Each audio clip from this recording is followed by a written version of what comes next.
All right, ladies and gentlemen, welcome back once again to the English broadcast of the LPL coverage. I am Pyrotechnics, joined by Froskgrin. It is week number 4, day number 2. We're about halfway through the split, aren't we, Frosk? We are exactly halfway through the split.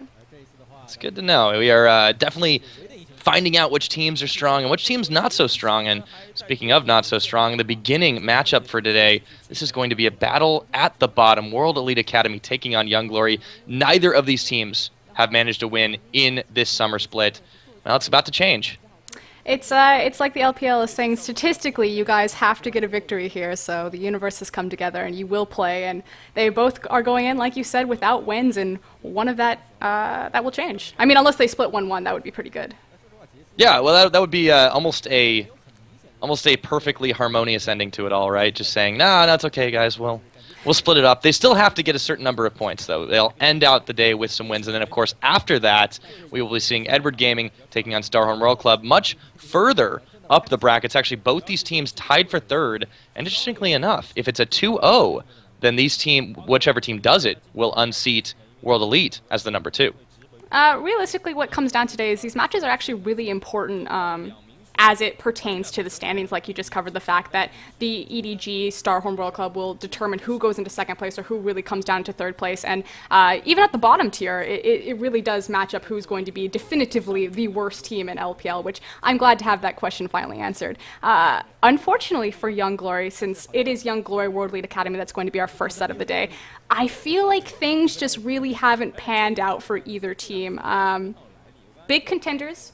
I mean, if we're going to talk about like featured matchups, big contenders coming into this are going to be SMLZ, of course. And unfortunately, I mean, this is, of course, the AD carry for World Elite Academy. Was hyped up to be, you know, the hand-picked protege by Wei Xiao. He was supposed to be, you know, this god-tier AD carry. Himself. Exactly. Some people were saying, you know, better AD carry than most of the AD carries in LPL. He was in LSPL for the longest time, you know, finally made it into LPL. But unfortunately, he hasn't really found his hot streak. We saw a little bit of a glimmer of hope on his Draven performance and the LGD set.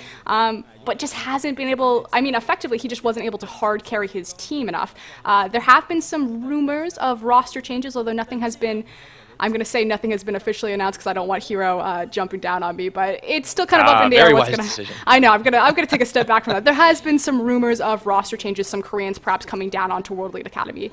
Absolutely. And on the other side, Young Glory, they're definitely not looking so hot, although they weren't quite as hyped coming into the split out of the LSPL. However, their bot lane especially is having some difficulties as well. Shenlong has not really panned out the way that people have expected. He's not the dragon that they needed? No, he's the dragon that you have to go find all the Dragon Balls. It takes about a year and a half. He's granting 0 wishes. No, and I like that you bring up Shenlong because really kind of the featured matchup going into this is the fact that SMLZ, though he hasn't panned out, I still think he's a much stronger AD carry than Shenlong, the AD carry for Young Glory. And I feel like if this does go to a 2v2 or even a 2v1 lane swap, that's really where World Elite Academy is kind of going to snowball ahead. Oh, and they're looking at some statistics we're showing right now. YG, it says winning 0%, and that's not just that they've 0% won any of the games this split, but I don't believe they've won against World Elite Academy even when they were both in the LSPL. Young Glory, no. World Elite Academy has been, oh yeah. I'm completely thinking that you're talking about World Elite Academy and World Elite. I was going to say World Elite Academy beat World Elite in the G League, but you are correct. World Elite Academy does have the better historic background against Young Glory, but we are going into the player introduction. So this is number 1. He's their top laner. As you can see, his last played champions, Jax, Shyvana, Jax. I mean, there's surprise back-to-back. I know, right? He does kind of take up more of that style of kind of the carry top laner, but I really don't feel like he's the highlight of their team. I really feel it kind of goes down to their jungler, who is going to be SOS tier. Oh, excuse me. I'm completely on the wrong team. It's not SOS. Wow. We'll get to him in a little minute. Isn't it Yinfu, right? It's Yinfu. I'm so focused on World Elite Academy. Can you tell who I'm rooting for? You gotta get the Young Glory hype though. It's unfortunate. I'm loving that hat too. Where can I get one of those? Because I'm such an IG fan, and this is IG's sister team. In the mid lane, it's going to be Diangoon. Diangoon plays a lot of Ziggs, plays a lot of Lulu. Very kind of utility style mid player. He did play LeBlanc his last game though, when he faced off against. No, that was Xie that played LeBlanc. He's played a lot of Yasuo, it looks like, lately. He's still more of a utility mage player, and he hasn't been really that That's it. He hasn't performed that well. Like, I feel like Diangoon and SMLZ are kind of like the highlights of World League Academy right now, and it looks like it's going to be Diangoon and just sit me. Bench me. Yeah, I'm it's done. Okay. Yeah, ADC Shenlong, right? Shenlong, the dragon. He does like these late game hyper carries. You saw the Vayne and the Twitch, but his Lucian, which by the way we're still on 4.9, incredibly popular pick, Bloodthirsters galore. It's going to be. He's just not panned out, not been as strong on it. Yanser, I got this one right. Okay, there we go. We'll go to the last one. Skip it, throw it away. I got the last one. Yanser is the support player. He is the captain of the team. He's actually a Blitzcrank Thresh main, and we haven't seen him play it yet. I would love to see them just kind of like throw it to the wind and be like, you know what, we're already 0-0-0. We might as well play Blitzcrank, but I don't think it's going to happen. Did see Zyra Leon on his last play. I got the World League Academy lineup ready for you. Yeah, apparently we do, so we'll kick it over into that in just a minute, but they're going to show us a couple of really wonderful stats, and we get to talk about World League Academy while we're waiting for all that to happen, too. I mean, this is a team that has been so hyped coming into the split. I know we're beating this dead horse. It really came down to that they had a lot of team issues in-house. Their recent support player, Yujie, is their new support player, and he's also the captain of the team. So you have two support captains for both these games going in. He replaced Ari. This was a few weeks ago. It's not the champion, right? No, not the champion, although I wish it was the champion. He now cast for the LSPL. He had some girlfriend issues, left the team, but a lot of drama kind of surfaced around that, and it was kind of the decline of World League Academy. But they've started to kind of even out. We'll see if they can maybe take a win here. But here's Yujie, the new captain of the team. He technically is considered a veteran, although he did take a break for a very long time from the game. I think it was about a year-long break, so isn't necessarily up to par on his skills, but does have a veteran status attached to his name. Next to him is going to be the infamous SMLZ. Yep, he's definitely the protege himself, so a lot riding on him right now, and if they can pull a couple of wins out today, you know, maybe that'll grant a little bit back to that back of that credence that they are a team that deserves to be in the LPL. Definitely a lot to prove and a lot on the line here. Look at how little he is sitting so far down in his seat. This is going to be Xie. Xie is known for playing Annie, and it's actually really curious. He is considered a very good mid laner for LSPL, but it really just hasn't panned out for him in LPL. The last time that he faced off against EDG, they actually banned Annie against him, so they don't like to deal with that. He has been known to build Majais on Annie mid, so watch for that pick if he wants to go kind of back to his roots.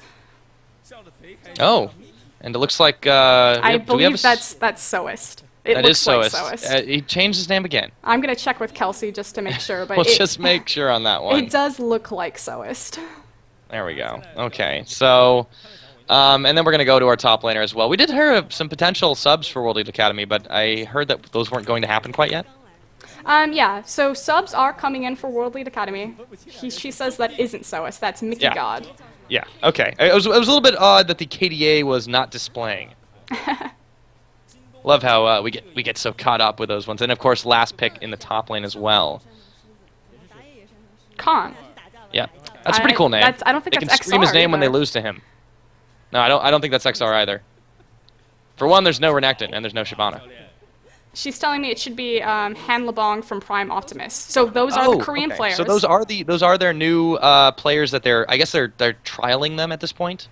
Hero has been very public about trying out Korean players in different positions and that no one on his team is really safe and it's all really about performance. There has been some issues of players, no names will be dropped, not listening to the coaching staff due to the coaching staff not being able to out-mechanic or outperform them on certain champions.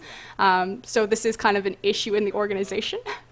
Yeah, so they're definitely continuing that shake-up trend. It seems like every team outside of Korea is picking up more Koreans. I suppose in Korea they are as well.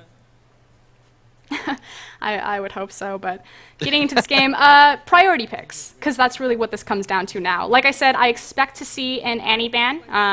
Xie, again, is known just because it's that scary. Well, it's kind of that thing that they ban. Like, even EDG, who's considered like a very good top team, use a very skilled mid laner, they even threw the ban because we don't even want to deal with it. Other really contested picks, I expect Thresh to be contested. Gragas top has been increasing in popularity at an alarming rate. I expect that to be contested, as well as Lulu top. So I'm saying Lulu, Gragas, Thresh, and Annie are kind of going to be our picks and bans that'll come out here. The junglers will make a pretty big impact, of course. I'm not as familiar with Mickey, but Yinfu definitely was kind of that Jarvan player for a while, and now it's sort of like tapered off a little bit, although we see a slight resurgence of it. Do you think that's going to be something contested? It's really hard to say because I don't have any experience with Mickey. I do know that the fact that he's replacing Soas, and Soas had such a reputation of being a really good jungler in LSPL, the fact that they would completely take him off the board to try something new is really curious to me. As far as Yin Fu, like I said, I really don't feel like Young Glory, I feel like all they really have going for their team is their top lanes. You know, he's decent, he's average. Their mid lane, you know, he doesn't consistently feed. I feel like across... That's always a good quality. I mean, I'm trying to, like, hype them up, but I feel like just generally across the board in the context of LPL now, because they're not in LSPL, they're just not the best team. They don't have any really standout players. I can tell you that Shinlong, as far as an AD carry, has not performed up to par for LPL. Diangoon is, you know, he's fine, but again, it's just mediocre at best, and that's kind of been the running story with Young Glory. Not to say that the other issue that we really have to look at is World Elite Academy and Young Glory haven't had the best records so far in the split. They're actually facing easier teams on the back half of their split. They opened up with like OMG, EDG, IG. Like, you have to think the very opening match was against their sister teams, World Elite and IG. Not that IG's doing too hot in the stands, but they did open up better than they've ended. But World Elite right now in second place, so. Yeah, this is very true that they've had a lot of tough times, and you know, this match against each other, that's probably the easiest matchup they've had. Talking about Young Glory too, they've also had a lot of swap positions. You know, these are players that used to occupy different roles on Summoner's Rift. You have Yancer used to be a mid laner. You have Diangoon used to be in the top lane. I mean, maybe they're not quite as comfortable on these roles, and there's your Annie ban. Yeah, I expected that to come out again, taking that away from Xie. Don't want to see the Annie Majais in the mid. Kassadin, he's actually much more popular in LSPL than he is in LPL. There's a much larger team base. There's 16 teams in LSPL, so I feel like there's more flavor for Kassadin there. But like I also said, Thresh, Lucian being taken off the table, contested. Not going to have Yancer grab that. Thresh did say he is a Blitzcrank main, so he's very good at those hook skill shots. No, they gave him up, actually. They said, okay, we don't want you to first pick him. And there is Braum going down as well. So we won't see any more shenanigans like we saw OMG pulling the other week with that interesting jungle choice. This does leave Lee Sin open, and Lee Sin and Jarvan have really been kind of flavor of the month. We did see a resurgence of Rengar when Insect brought it over in kind of his opening debut. I don't have Rengar's stats in front of me, but I feel like Rengar has hit a brick wall on pretty much every single player that's picked him up. I believe even the game Allen played Rengar, he played the jungle well, but it was like not a good Rengar performance. You talked about Lee Sin too, and this is also a champion that #1 has been known to play, but it looks like they will go over to Jarvan for that first pickup. Probably going to be the jungle. Definitely going to be the jungle, but on the other side, instantly, yeah, it's the Lee Sin. Okay, so that's happening on the side of World Elite Academy. See what they lock in for their second, but we are seeing a bit of Jarvan resurgence, and whoa, speaking of popularity, that's going to be the Nami pickup for Yujie. This is pretty big for him. Yeah, Nami, again, huge resurgence in popularity. I feel like Nami isn't played well by any supports in LPL, however. It's not traditionally a pick that they really started. Kitties. Sorry. Yeah, Kitties is a good example, as well as Zero, but Zero's Korean. One of these things is not like the other. It started in playoffs when World Elite brought out the Nami-Lucian combination, which was really popular in OG and still is really popular, and has now bled out kind of internationally across the scene. We've seen a lot of LPL supports pick up Nami, and they literally just don't know how to press her R button. They keep trying to use it as like a big hard engage, which makes sense because we do have now Leona being picked up on the other side. LPL supports are so much more about, you know, you have to think like LeBlanc support, Syndra support, Annie support came from LPL's region. Like, there's so much about these hard engage, you know, I make the plays, I'm going to kill someone, and Nami isn't really that champion, and I think it's just an issue of, like, switching gears and changing that mentality. But we do see the Lucian pick up, favorite of the 80 carries. Again, this is 4.9, so he's still incredibly strong. And also Aurelia and Corki. Yep, Corki is a pretty interesting pickup as well for some LZ. Definitely has, I'd say, despite his performance, definitely has a bit wider of a champion pool. Also, they're hovering the Gragas on the other side, but looks like it's not going to be picked up. Are we going to see Mundo back in the top lane? We saw Mundo today in NALCS. Balls brought that out. We did see that, actually. So people starting to pick that up across the world. And actually, I believe, was that the first game Cloud9 played today? Yes, against Yeah, and LMQ. they did win that one. I was actually there. And it ties in because LMQ was a Chinese team. But it does look like he's going to change that Orianna to that Yasuo. So Diangun going back to his... I still feel like he's a better utility mage player than he is a Yasuo, though. But Yasuo is very popular in China. Again, a lot of these...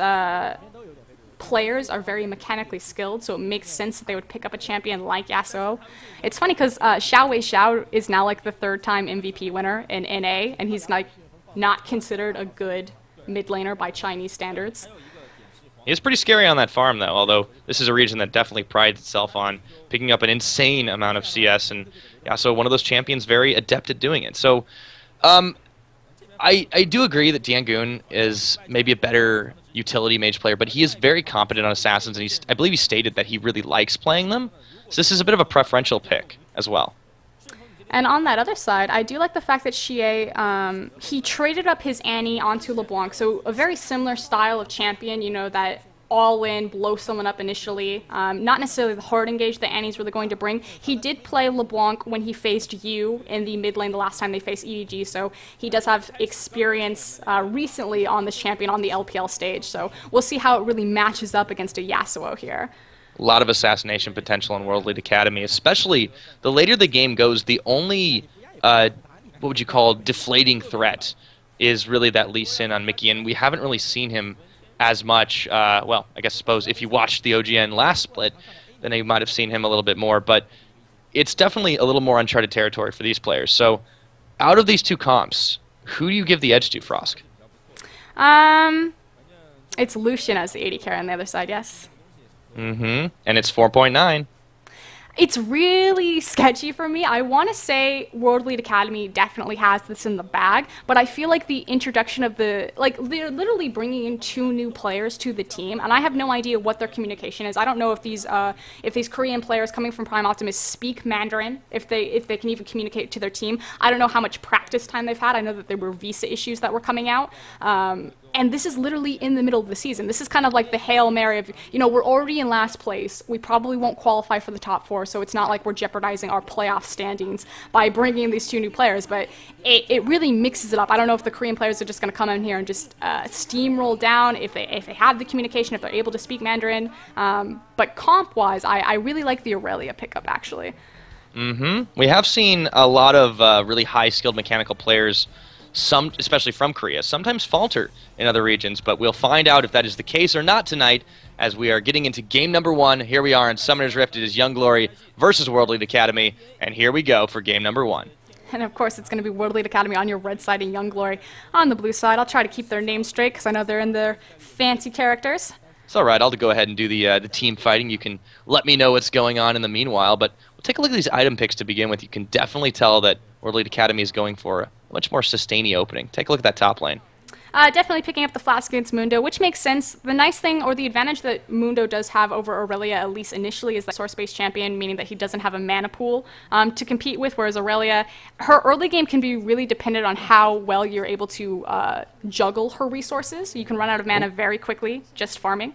Xie getting caught out a little bit, taking some slaps. Yeah, just a bit. There's a bit of briefcases being thrown at him, but this was a very gutsy invade by Young Glory. They just marched straight in plain sight over to the red buff. Haven't even popped down a ward yet, and now there's a couple in that try up in the top, and looks like we might see a lane swap if Lucian hangs around.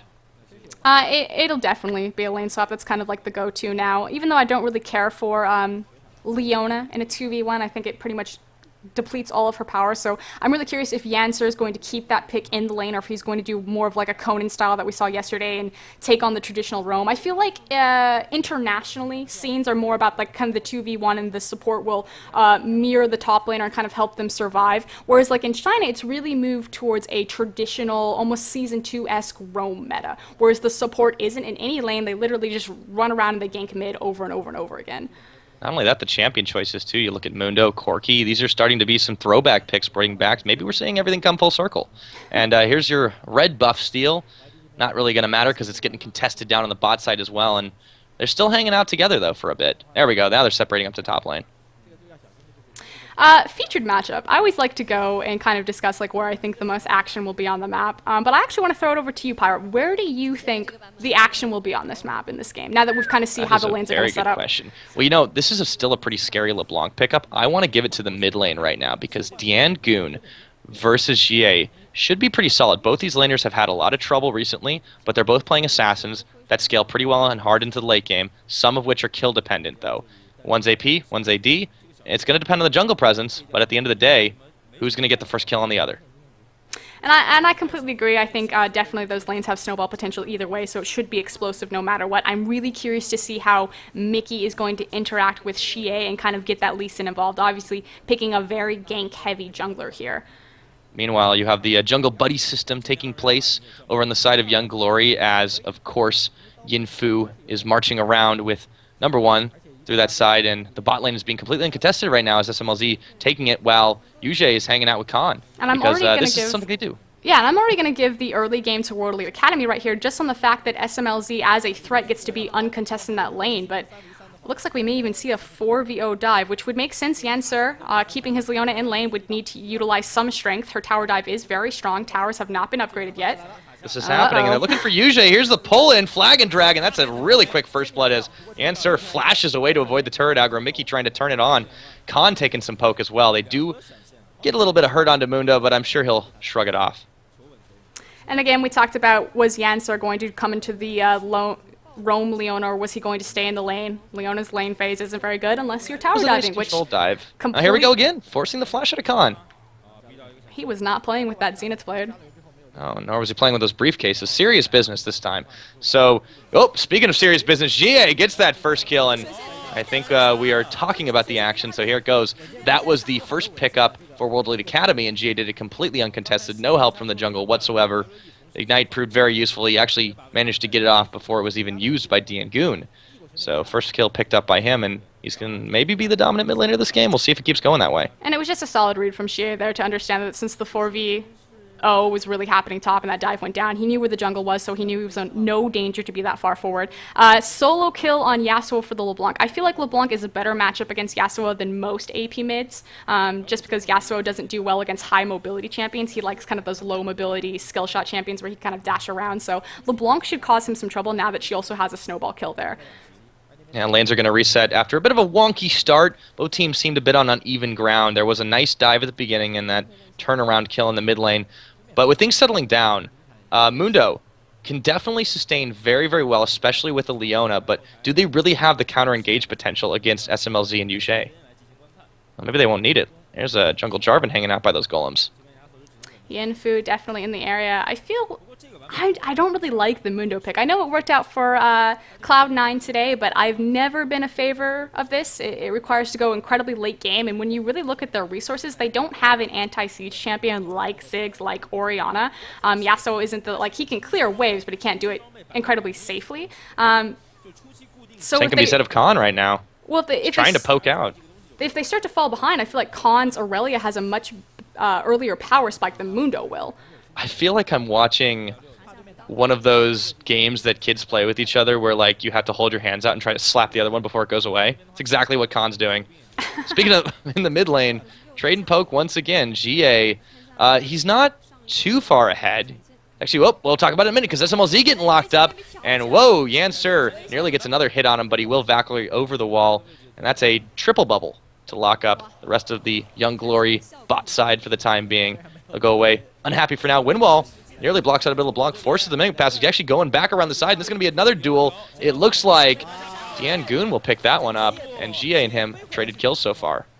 Xie had the advantage. He got the early kill, completely throws it back in favor of Yasuo. I'm not sure what he was doing. He had the out with that mimic there, but just chose, you know what, I'd rather just feed it back. That was so nice of him. Charitable, really. It's the nicest I can be about that decision. It's like that Draven skin that just came out where when he dies, he goes, throwing the other team a bone. It's exactly what GA did.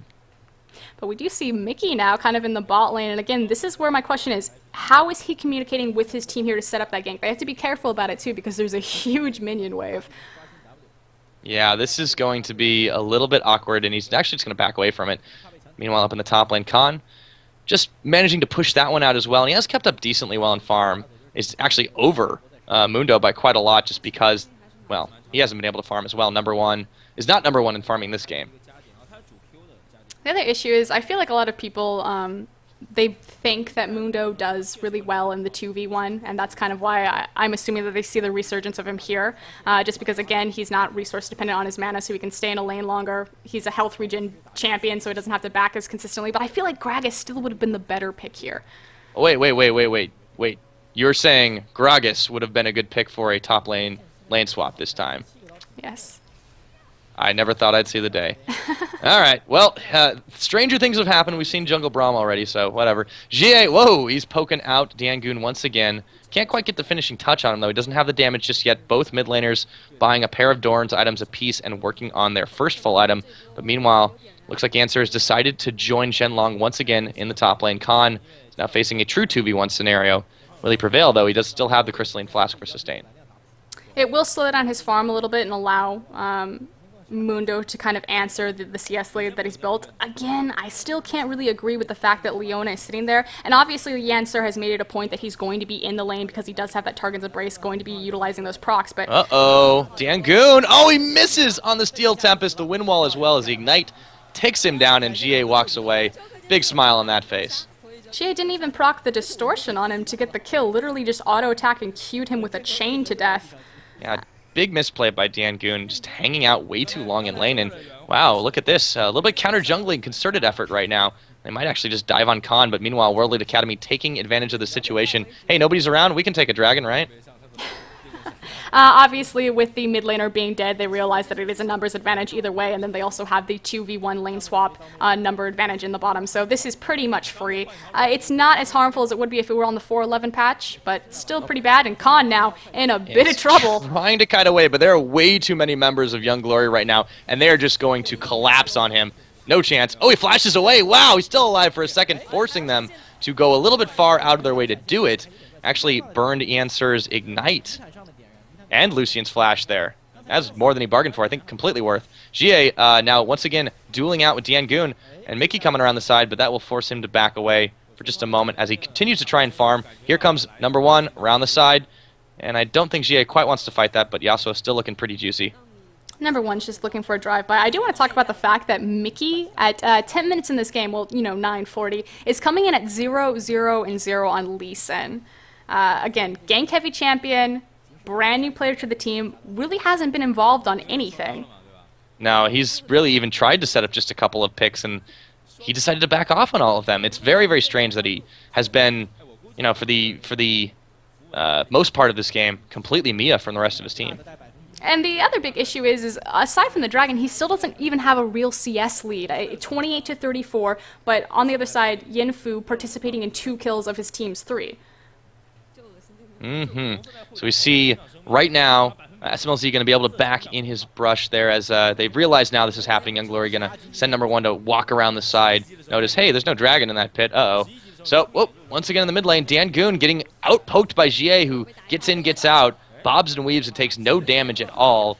So far, GA been the much more dominant mid lane this time. It's not a huge lead, but it could start getting very, very big once the items start catching up. And really, it just goes back to the fact that Yasuo is strong against skill shot champions because he can utilize his dash. Against LeBlanc, it doesn't really matter. She just smashes her buttons against you, and you blow up either way. And since the early lead went to Xie, he has that blue buff available to him. He's going to continuously bully Diangoon out of this lane. And unfortunately, this actually, I was looking at the CS difference in the bot lane, but Diangoon's actually staying relatively even on the CS. The wave is pushed against him, however, so he's about to lose a full wave. Yeah, that's not quite so good. They're going to send number one in to mop that one up, though, as that will be quite nice. GA looking for the roam down bot along with Mickey, but I think they're a little too clever for this. Young Glory hanging out in that brush, and Shenlong doing his best to look juicy, but I don't think they're going for it. Pinging for that brush now. Looks like SMLZ is going to poke it out with his ultimate. Hey, get out of that brush. We see you. He needs to be really careful. He's, well, he doesn't know that he's sitting on a ward, but Yancer could definitely reach him over that wall with the Zenith Blade. Doesn't look like he's going to go for it. Mickey now getting pretty cheeky with the race. Again, all he's been doing is farming. Does have a 10 CS lead on Yinfu now, but this is Lee Sin. He's a ticking time clock on his relevancy in the game. Yeah, this is a little bit of a problem for a first pickup too in World Elite Academy. You know, they really don't have too much to lose since they are sitting at the bottom of the standings right now, unless they really, really, really don't want the auto relegation to happen. I think just experimenting a little bit, this is probably the best time to do it. Still frustrating when you haven't quite seen the results pay off yet. Definitely, game going a little stagnant, although the patience on this gank right now from Yancer and Yinfu, I feel like they've been in the bottom lane for about 2 minutes now. Yep, nothing doing either, as they are not getting SMLZ and UJ to really take the bite on this. And this is a lane that can kite very effectively, especially against a champion like Lucian, so Zhenlong will once again be denied. Speaking of denied, Dangoon going hard on Dejie here. He's actually putting the damage out, forces the passive, and he gets the ignite off. He knows which one is the correct clone. Who's going to get the duel at the end of the day? It looks like it will, in fact, be Dangoon with the tiniest of health bars. He gets out alive. He almost had some blue suede shoes right there with the distortion juke on the NATO to not give Yasuo the ultimate, but unfortunately, distortion back into the minion wave and lost to creep aggro. Oh, there's the big solar flare landing on a UJ, and Nami getting turned into sushi right there. The Colling's going to come out. SMLZ trying to poke back some damage as well, but he just has to beat a hasty retreat back to his tower. Now the 3-man push commences. Young Glory looking to take a nice little lead in this game. They're up about 1,500 gold after this tower's done. It only took 10 minutes and 20 CS down in the jungle, but they got the gank off. At what cost, though? They are going to get the tower here, but it's not going to transition into a dragon. It gives them about a little over a 1k advantage, but I feel like what they lost in the jungle, the one shining light that they do have is the fact that it's a Jarvan jungle as opposed to a Lee Sin. So again, talking, oh wow, scumbag minion. Talking about the timeline for Lee Sin. And the fact that he's not even building Flare. Like he's ooh, SMLZ. Oh, wow, they really want to engage it. There's that Nami ult once again. Teleport's going to come in, so we're going to see Khan forcing him to back away. Yancer's going ham, and there's another teleport in. Number one's going to join the fight. Now Khan chasing on a Yancer will get the kill off, and all of a sudden Mundo's all on his own, but number one says, that's okay, I got my ultimate. UJ trying to chase him down too, but SMLZ way too low to follow. They will be satisfied with one kill for the time being. Bit of a mistimed counter engage, really. Yancer didn't need to go down for that one. Oh, I feel like Shenlong just pieced out of that right at the start of the fight. Wow, oh my goodness, that's a whole lot of damage being dealt on a very tanky member. Mickey now is locked up by the last breath, and it looks like Dangoon looking for some more. He'll just have to settle for clearing a ward for now. Maybe not, he finds UJ. Doesn't have an ultimate, though. But he does have the red buff. Isn't going to chase on it, though. Yep, that is the power of a Yasuo once he gets rolling. So now 3 and 2, he's got a little bit more steam rolling than his lane opponent, and the lanes have all but ended as we start to see the roaming kills take over. 6 and 4, lead not so clear right now as it's only 1.5k in Young Glory's favor, but with Dragon about to come off cooldown, big fight coming up. Definitely, and we talked about in Champ Select how I really gave the game to World Elite Academy. I felt like they have the better players. They've actually been showing the better performance in my opinion, but if, ooh, Khan. There's a bit of a better performance that will be a delayed timed win wall to force them away. They really don't have the burst damage at this point, and won't until LeBlanc does finish the Deathfire Grasp, sitting on a Morellonomicon first item, though. But what I was going to touch upon is Young Glory actually has the better late scaling team comp. You have Mundo, you have Yasuo, you have Jarvan, who does better than Lee Sin. I'm not going to call him like a hyper carry late game or anything like that, but he does bring more utility to his team late that Lee Sin will bring. Absolutely. Now, Dragon fight starting to commence, but it's really just a war of attrition for the time being as the collapse is going to come very messily. And here comes number one walking into an entire herd of World Elite Academy players, and he's just going to run on through it with his ultimate. Gets a briefcase onto GA. They're not really sure who to focus right now. Mickey coming in, making himself the center of attention. He will kick back, and it looks like a solar flare is going to land only onto Khan. Mundo's going to get a kill onto Mickey in the meanwhile, and it looks like they trade mid laner for jungle. World Elite Academy's got to be fairly happy about that, but they can't take Dragon now that they don't have Smite. That was a chaotic team fight. I'm trying to organize myself in there. Mickey went so deep onto that kick, and it really didn't amount for anything. 1-for-1 trade. I feel like a lot more ultimates were burned on the side of World Elite Academy, however. And unfortunately, Shenlong, again, completely out of position. If he had just been on the same side as his team, instead of being zoned out and throwing maybe 2 shots of a Coling on the back end of that, probably would have been a different fight. Yeah, it was a really good distraction, too, by number one. He just ran through the enemy team and forced them to jump on him, utilizing his incredible tankiness, which, by the way, is coming in handy right now as GA is chasing him down with the help of Khan. Unfortunately, shouldn't save him now as Khan picks that one up. 2-1 on the game now.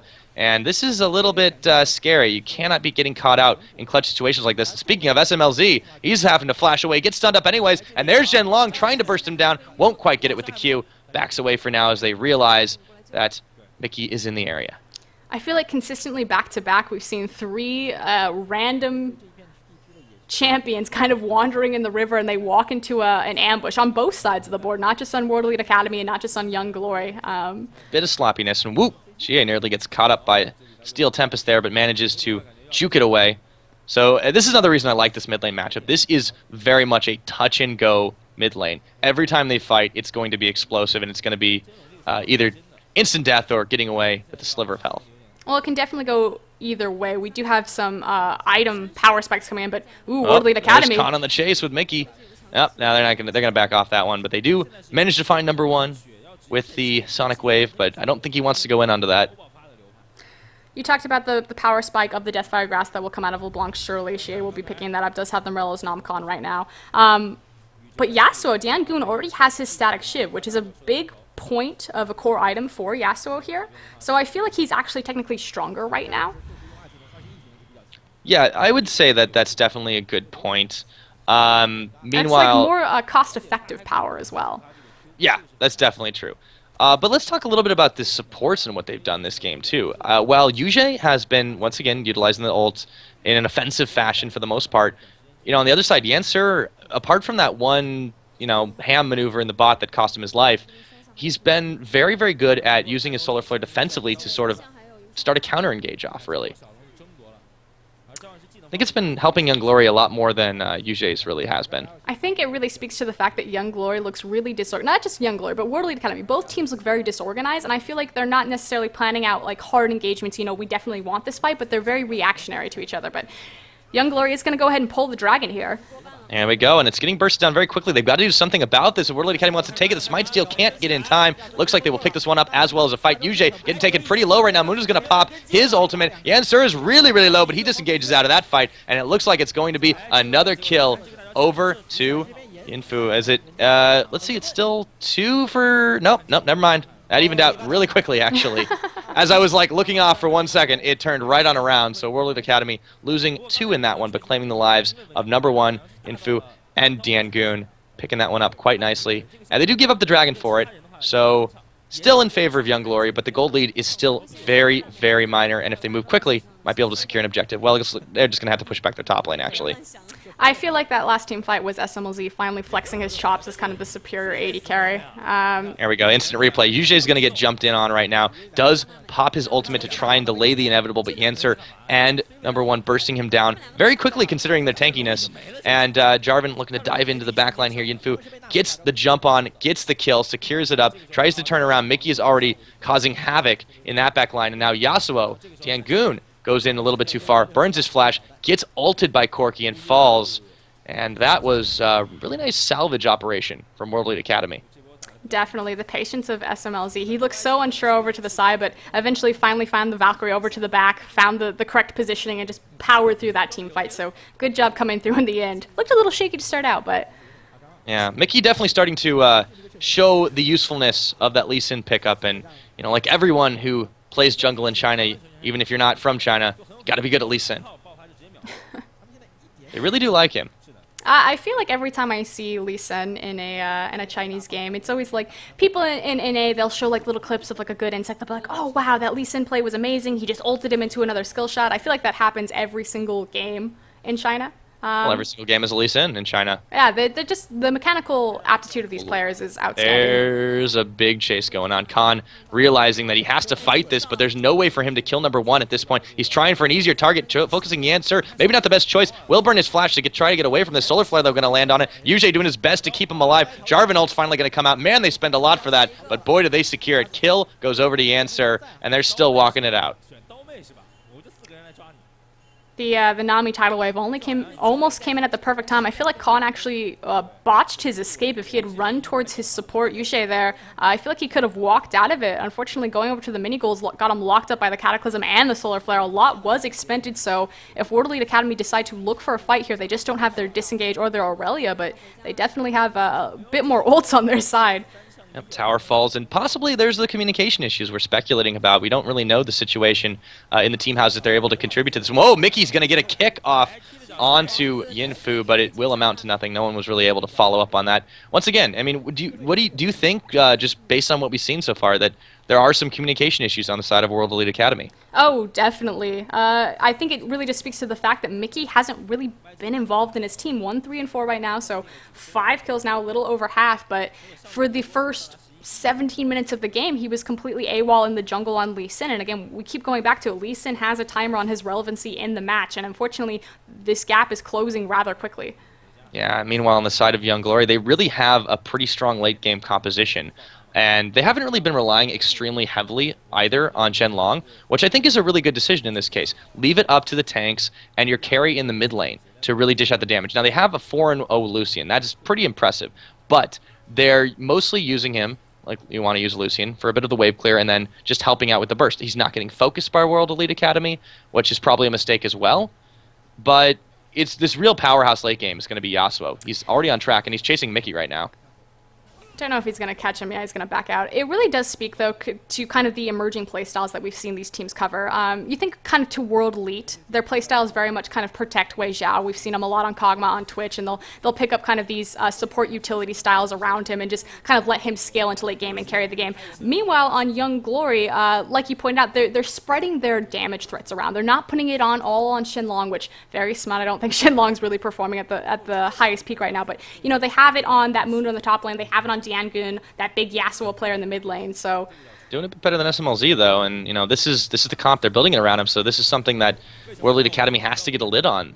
If their composition is going to be based around the AD carry, they need to get him more than 2 kills in this game. They haven't done a good job of protecting him though. We'll give him that.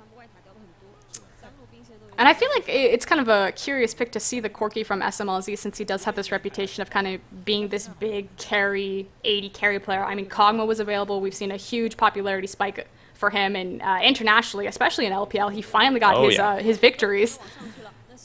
Yep, so now looks like we're going to see the continuing tower push go on, but Mickey, he's going around the back line. Here's Khan as well. Well, here we go. The jump on teleport's coming in as well. Solar Flare is going to land. Mickey gets locked up for quite a long time as he gets taken down by Shenlong, and they will continue this push as soon as the wave arrives to greet them. Ping's going down left and right. They're not sure where Jie is. That's the real danger in this one. Kong going to try and force him off the tower as well as Corki, but there's the jump in from Yinfu. Yancer's going to tank up the front line. He will get bursted down at the end of the day, and it looks like it's a kill over to Jie. That is a nice pop, but they get the tower, and they get out trading 1 for 1. I think they'll be pretty happy with that one. What I don't understand is why they're not utilizing Yinfu and Diangun's synergy on the Jarvan Yasuo. Oh, they're looking for more chase, and they take down Jie as he overextends, and now World Elite Academy completely on the run. Khan is going to be able to get away thanks to that well-timed triple bubble from Yujie. SMLZ in the midst of it all as well, but a little over-aggressive trying to chase down those kills. World Elite Academy gets burned again. I was just talking about how they hadn't utilized the Yasuo on the Jarvan knockup yet, and what do? They catch 2 people with it, so... it transitions into a Dragon, which spikes their gold lead a little bit more now. So we're, what, 6K gold lead, 7K? I can do math, really. No, it's 6. We'll get to see this one again. So Khan going to try and jump in on to Shenlong. Can't quite get there as Mickey goes in, gets solar flared up. The kick back onto Yancer, but he goes right back in with the Zenith Blade. And they just cannot focus that. World Elite Academy went in too soon. Mickey and Khan especially. And they gave up a lot for it. A couple of kills, tower, and a dragon. Pretty decent gold lead on the side of Young Glory. And the gold is exactly where it needs to be for Young Glory. You have a lot of kills on, first of all, Shenlong. We keep talking about how he hasn't really been performing, but he's sitting right now on his Lucian 5-0-1, has the BT, has the Infinity Edge, and is now looking at perhaps a Shiv or a PD. And then Yasuo. So their 2 main damage threats have all of their gold. Yeah, and there's the thing about Young Glory, too. They haven't really been initiating all of these fights, with the exception of the 4v1 dives to keep Khan low. And as a result of this, they're playing the reaction game, but they're playing it better than World Elite Academy. World Elite Academy seems to be trying to pick fights when they're thinking that their opponents are maybe a little exhausted from spending abilities or maybe down in health, but still taking 5v5s, taking even fights. Young Glory seems to be taking these advantageous locations and positions, and they're really just out-rotating to take these objectives, and this is why they have a 5-1 turret lead. I also feel like World Elite Academy, on their composition, they don't necessarily have the best hard engage. They're literally relying on Khan to either go completely ham and start the fight, but he really has no tools to make sure his team can catch up. I mean, they have the tidal wave, but again, that's much more a disengage tool than it is a hard engage, unless perfectly timed. Or they're relying on a perfect insect from Mickey here. And with communication issues, I haven't seen it happen, and I don't think it will. Yeah, right now both those players only combining for 4 kills so far, but Aurelia does have a pretty decent late game potential to make up for Mickey's eventual irrelevance. They have GA in the mid on a pretty hyper carry champion. They do have a decent late game composition, but they really have to get it together to take these fights. And now, look at this. So confident. Number one is just straight up running through the mid while the blue fight is actually going on. Lucian picks it off, and now Mickey is getting locked up. The Jarvan ult's coming out. Yinfu looking for the chase. Ignite's already on. He's going to poke him out to secure it anyways. Now Khan trying to chase onto Zhenlong, but he realizes far too late. Nothing he can do about that. They will trade Yasuo in for it, but I think he'll be pretty happy. Dangoon says, I've died 4 times. I can die another. Usually a nice flash away from Yensur's Zenith Blade, but it is 2 kills for 1. Nice little blue steal. They're not letting him get anything on the map. They're pretty much contesting every single objective, and I like it because they do have the hard engage on their composition. You have the Cataclysm, you have the Leona, and the fact that they're forcing World Elite Academy to come out and contest for things means that they get to utilize those ultimates very nicely. Again, more kills going on to Shenlong there. 6-0-2 right now, 254 CS. So CS lead, kill lead, item lead. GA has just got those fancy fingers. He gets in, he gets out, but he just hasn't been dishing the damage. And part of it, I think, is this lack of a Deathfire grasp. Yeah, he went Death Cap. Merlot's Death Cap into Sork Boots. Yeah, he just hasn't been able to blow people up quite as quick. So I don't know if that's the entirety of the problem. I mean, they obviously can't just lean completely on one player, especially when their composition's built a little bit more around SMLZ. But World Elite seems to be not coordinating, and part of it might be those communication issues, but they just aren't going in all together, and that's why I think Young Glory is really having such an easy time picking them off. I just feel like, where was this Young Glory the entire, half of the split that they've already participated in? Is this truly kind of the different level that World Elite Academy and Young Glory are on, coming in as the brand new teams into LPL, or have the top tier teams of LPL just gotten that much better? I mean, a lot of roster swaps have come in, not just in this game, but in the LPL across the board, and I expected, teams to kind of stumble, to fish around, but these two teams, they just haven't found their stride, and in this game, they look completely better next to each other, but obviously, you're playing on a smaller spectrum of skill. Fair enough. I think that's the nicest way I could put that. Yeah, I think you are very nice when you put it that way. So, at this point, World Elite Academy are in a very unfamiliar position, just because not only do they have 2 new players, they have a situation where they might lose for the first time ever against Young Glory. And, well, it's 29 minutes. Check my clock in China. It's about time for the Baron Dance to begin, but they're going to get GA bursted extremely low before they manage to, yes, take him down. There comes in Yinfu with the big ult. Bubble's going to land, but now it's already number 1 teleporting in, chasing Mickey and the rest of World Elite Academy back from this, forcing summoner spells to be used left and right, and they could turn for Baron quite easily from here. Their composition is effectively being used as a pick comp right now, just because of the style of their hard CC and hard engage, and it's working really well. Khan bursted down before he even gets a chance. Yes, it's working extremely well, and they're letting everybody tank like in succession. They're getting in, they're getting out, but mostly number 1 is doing this insane frontline job, and they're taking so much damage on the side of World Elite Academy. Towers are being bursted. They don't even want Baron at this point. They're going to get an inhibitor. 30 minutes in, 30 minutes and a half in, 17-12. A pretty massive gold swing in the favor of Young Glory. They might be low, but they got out with only losing Yansur, and that is a win. Important. It's a pretty massive pressure swing. With that mid inhibitor down, it opens up the map in favor of Young Glory. Huge. The first tier mid tower has not fallen for Young Glory yet, so yeah, actually, they're looking to try and turn this here. Too. Yep, GA, whoa, he gets taken down extremely quick. The last breath comes out, but it's actually Zhenlong that takes the kill, and they turn it around onto GA. World Elite Academy, and now scattering. Mickey trying to get a kick away, but I don't know if he can escape this one. He's slowed up left and right. The flag and drag will come in. He's going to ward hop over to those Wraiths, but he will not quite get away. Yujie now being chased down through the base that has no inhibitor. Now it's only Khan left standing, and this actually could be the end of the game. He's so far managing to escape, and they're getting the chase on over onto that turret, but they realize, wait, there's a much juicier target right here. There are a couple of Nexus turrets, and they're getting bursted down pretty quickly. This is going to burn really quickly under Lucian's build. Look at that damage right there, and he hasn't even procced his double tap passive. Yeah, that's why they nerfed that Bloodthirster. It's coming to China pretty soon. Khan trying to get the assassination off, but he can't quite do it. Excellent job and a perfect game for Zhenlong, 7-0-5, and his team helped out quite a bit too, as Young Glory picks up their first win ever over World Elite Academy. Their first win ever in the LPL, not just against the historic team that beat them in the LSPL, World Elite Academy, the #1 LSPL team coming in, Young Glory coming in at #2. This is, I mean, like we said, statistically, they had to eventually win, and it finally came down.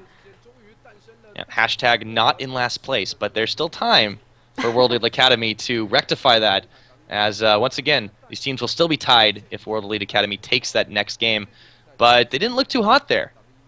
So I popped up the standings on your guys' screen. Of course, these aren't the most updated standings to reflect the game. They are the previous standings. So World Elite Academy, Young Glory at the very bottom there in 7th place. This is now World Elite Academy in 8th place, and Young Glory now has a single point. It is a point for a 1-1 split. So if World Elite Academy were to win here, they would also get 1 point. If Young Glory does a 2-0 on World Elite Academy, they actually get 3 points. Yeah, and that would still keep them in that 7th place spot, but it would definitely separate them a little bit up from the pack, give them a little bit of hope going into following games. And, you know, this is the first win for either team in this entire LPL Summer Split, too. So, as Young Glory, you've got to be feeling pretty happy with the results right now, especially how well they were able to rotate and scale versus their opponents. And, well, World Elite Academy, huge chip's been on their shoulder. Do you think they're going to tilt off this? It's hard to say just because their team is literally completely different. Like, I feel like they've undergone so many roster swaps. You know, they had the big support change out, which that was the captain of their team, veteran status, losing Ari there, so that was a huge blow. Now the fact that they're bringing in a new jungler, which jungle's such an important role of the team, and if he can't speak Mandarin, again, I don't have this confirmed if he's having actual vocal communication issues. It definitely certainly looked like it. Yeah, it definitely looked like in that game, but to bring in the jungler, who is effectively involved in everything that happens on the map early, and he wasn't involved in anything for like 20 minutes of that game on Lee Sin, it just didn't look cohesive at all, and Young Glory just kind of steamrolled. That said, I feel like Young Glory's composition, and it's unfortunate because I really gave this game to World Elite Academy just because I felt, you know, historically they had been the better team. The doubts were in your mind. I should have known to trust Invictus Gaming's sister team.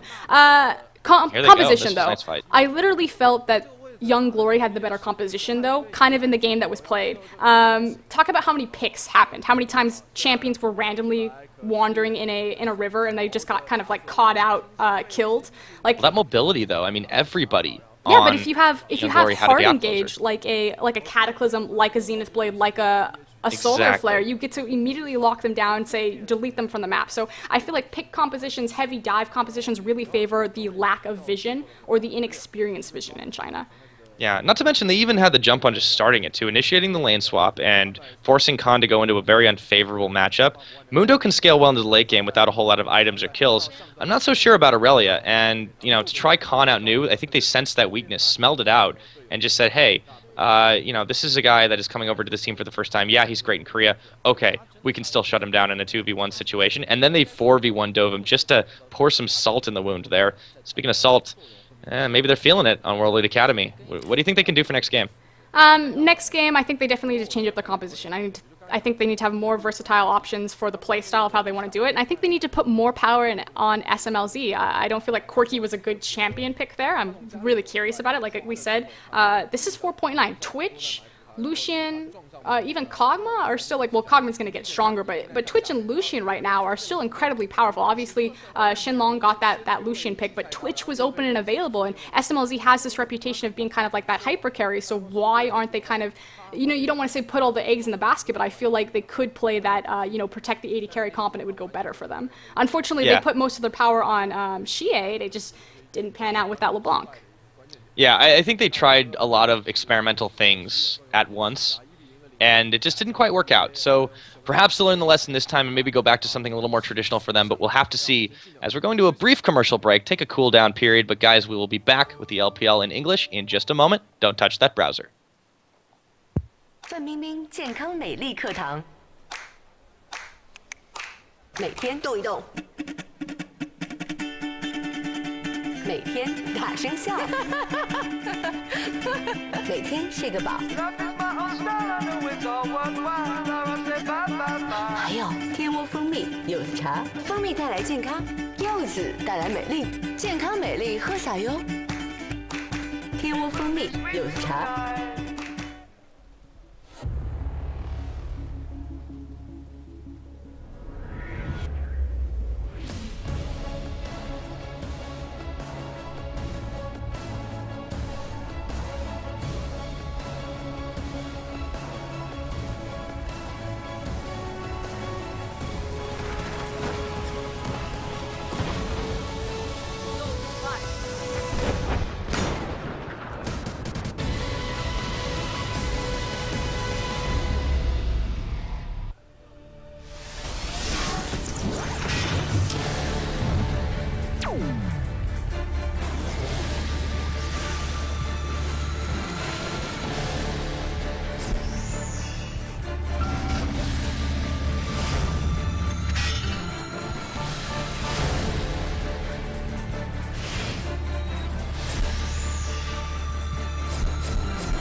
范冰冰健康美丽课堂，